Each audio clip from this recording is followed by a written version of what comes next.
हे काय आहे? अहो तुम्ही काल केलं ते पडलं आणि हे 500 वर्ष टिकलंय, त्यांनी कसं केलं असेल?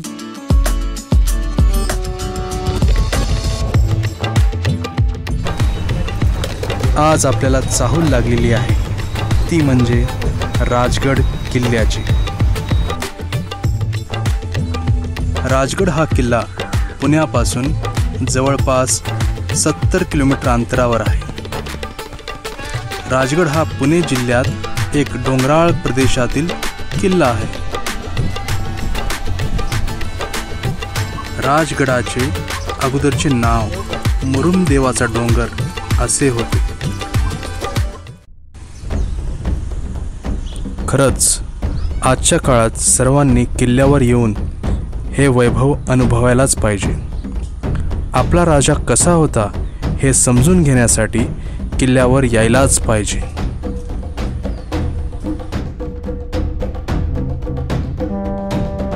तर मित्रांनो, राजगडला येण्यासाठी 2 मार्ग आहेत, एक आहे पाली दरवाजा आणि दुसरा आहे गुंजवणी दरवाजा। तर आपण पाली दरवाजाने प्रवेश करणार आहेत, कारण पाली दरवाजा हा खूप सोपा आहे। तर माझा सल्ला असेल की तुम्ही पाली मार्गानेच जे हे राजगड बघण्यासाठी यावे। इतिहासाची सोनेरी पाने आपण पुन्हा चाळून पाहणार आहोत। आता आपण बघणार आहोत पद्मावती माची। सर्वप्रथम आपण माची म्हणजे काय हे बघणार आहोत। माची म्हणजे किल्ल्याच्या सपाट जमिनीवर बचावासाठी बांधलेली तटबंदी, म्हणजेच सपाट जमिनीवर बांधलेली भिंत। शिव सकाळ मित्रांनो, तर आता आपण पोहोचलेलो आहेत पद्मावती माचीकडे। सर्वप्रथम आपण हे पाहूयात की माची म्हणजे नेमकं काय। माची म्हणजे डोंगरावरील सपाट भागा, ज्याला आपण पठार असे म्हणतो। तर माचीवर आपल्याला पद्मावतीचे मंदिर दिसते। तर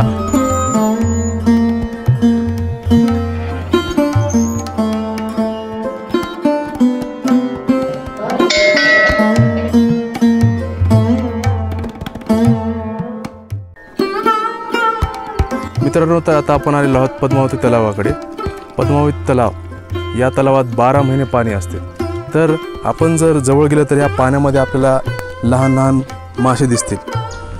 आपल्याला नॅचरल फिश स्पा अनुभवायला मिळते। आता आपण जात आहेत चोर दरवाजाकडे। मित्रांनो, गडाला येण्यासाठी 2 मार्ग आहेत। दुसरा मार्ग जो आहे गुंजवणी मार्ग आहे, तर हा आहे चोर दरवाजा। युद्धाच्या वेळी संकटकालीन येण्याचा मार्ग हा दरवाजा आहे। बघा, आपण बघू शकता हा दरवाजा साईजने खूप लहान आहे। या दरवाजाची माहिती किल्ल्यातील खास ठराविक लोकांनाच माहीत होती। मित्रांनो, गडांवर अनेक महत्त्वाच्या गोष्टी घडल्या, जसे की छत्रपती शिवाजी महाराज यांची पत्नी सईबाई यांचा मृत्यू याच गडावर झाला। तर आपण समाधी इथे पाहू शकता, समाधी महाराणी सईबाई यांची समाधी। मित्रांनो, पद्मावती माचीवर आपल्याला शिवकालीन महादेवाचं मंदिर दिसते। तर आपण शिवकालीन महादेवाचं मंदिर आपण बघणार आहोत। तर मित्रांनो, हा आहे दीपस्तंभ। एकदम टॉपला दिवे लावायचे म्हणून वाडा जे किल्ला आहे लांबून पण दिसायचा। आता आपण बाले किल्ल्याकडे जाणार आहोत।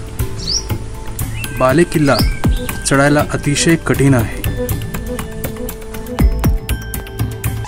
मित्रांनो, तर आता आपण आलेलो आहोत बाले किल्ल्याकडे। तर आपण पाहू शकता हा मजबूत सुंदर असा भक्कम बाले किल्ल्याचा महादरवाजा आहे। तर आपण पुढे जाऊन बाले किल्ल्याची माहिती बघणार आहेत। तर मित्रांनो, बाले किल्ल्याच्या महादरवाजाला बाजूस तुम्हाला एक पाण्याचं आउटलेट बघण्यास मिळते। तर तुम्ही पाहू शकता हे किती कोरीव काम केलेलं आहे। त्या काळात जे इंजिनिअरिंगचं जी कमाल आहे तर खूप अद्भुत आहे। तर तुम्ही पाहू शकता पावसाचे पाणी बाहेर पडण्यासाठी ड्रेनेज सिस्टम आपल्याला पाहायला मिळते। किल्ल्याचा एकदम वरचा भाग आहे, याला जिंकणे खूप कठीण होते। तर बाले किल्ल्याच्या पाठीमागे आल्या राजवाड्यांचे अवशेष पाहायला मिळते, जसे की तलाव, राजवाड्याचे काय अवशेष आपण आता बघणार आहेत पुढे। किल्ल्याच्या सर्वात उंच जागी बाले किल्ला असतो। शत्रूलाही किल्ल्यावरील न जिंकणारा भाग म्हणजे बाले किल्ला। युद्धाच्या प्रसंगी महिला, मुले तसेच धन लपवून ठेवण्यासाठी बालेकिल्ल्याचा उपयोग केला जायचा। गडांचा राजा आणि राजांचे गड म्हणून प्रसिद्ध असलेल्या राजगड या किल्ल्यावर आपलं स्वागत आहे। छत्रपती शिवाजी महाराजांनी स्वराज्याची राजधानी म्हणून राजगड या किल्ल्याला घोषित केले होते। राजगड हा किल्ला स्वराज्याची पहिली राजधानी होती। तब्बल 26 वर्ष राजगड हा किल्ला स्वराज्याची राजधानी होती। किल्ल्याला जिंकणे खूप कठीण होते, कारण या किल्ल्याला चोही बाजूंना डोंगर, पाणी असल्यामुळे सुरक्षा खूप कडक होती। तर मित्रांनो, आपण पाहू शकता हे राजवाड्यांचे उरलेले अवशेष आहेत, अजूनही चांगल्या स्थितीमध्ये आहेत। मित्रांनो, तर आज आपण आलेलो आहोत शिवकालीन चंद्रकोर तलाव याकडे।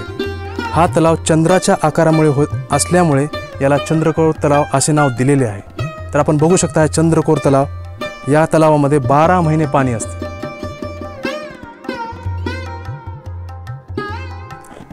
तर मित्रांनो, हे आहे शिवकालीन बाजारपेठ। तर तुम्ही बघू शकता आजही त्याचे अवशेष काही उरलेले आहेत। इथे जुन्या काळी जे आहे बाजार भरायचा।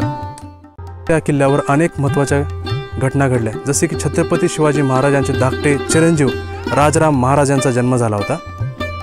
अफजल खानच्या वधासाठी महाराज याच गडावरून निघाले होते आणि जेव्हा महाराज औरंगजेबच्या कैदेतून सुटले होते तेव्हा याच गडावर पहिले पाऊल ठेवले होते। मित्रांनो, तर आता आपण जात आहेत सुवेळा माचीकडे। ही माची खूप महत्त्वाची माची आहे। या माचीजवळ आपल्याला चिलखत बुरुज दिसतो। तर या बुरुजावरून सैन्य जे आहेत टहळणी करायचे आणि शत्रूंचा पहारा द्यायचे।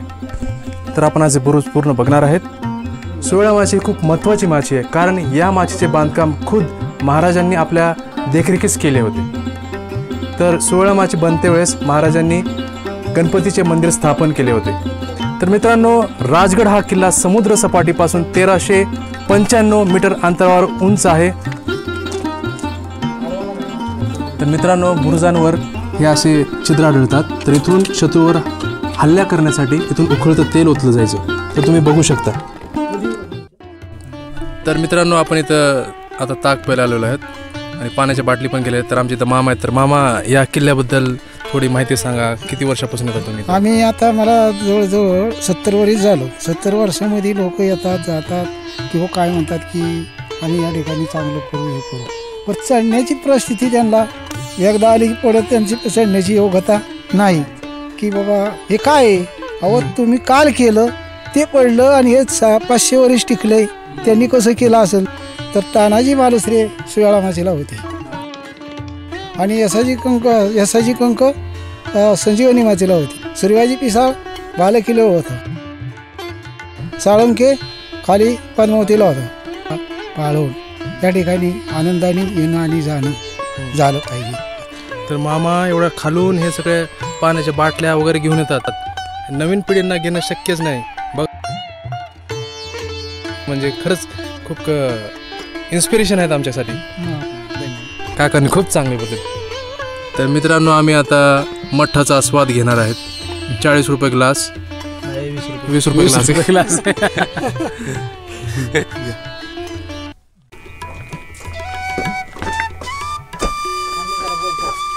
तर मित्रांनो, आपण आलेलो आहोत आता हत्ती मेंढी याकडे। हे नॅचरल प्रकारे झालेले एक होल आहे। तर तुम्ही बघू शकता क्रिकरित्या तयार झालेलं छिद्र आहे, जे हत्तीप्रमाणे स्ट्रक्चरचं आहे। तर तुम्ही बघू शकता इथे बसून तुम्ही वारा जे हा अनुभवू शकतो आणि फोटोग्राफी पण करू शकतो।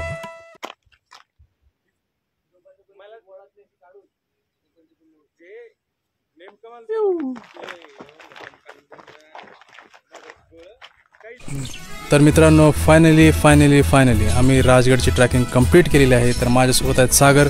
तर सागर, तुझा अनुभव सांग। अनुभव एकदम थ्रिलिंग होता, सगळ्यांनी मस्ट विजिट करावं।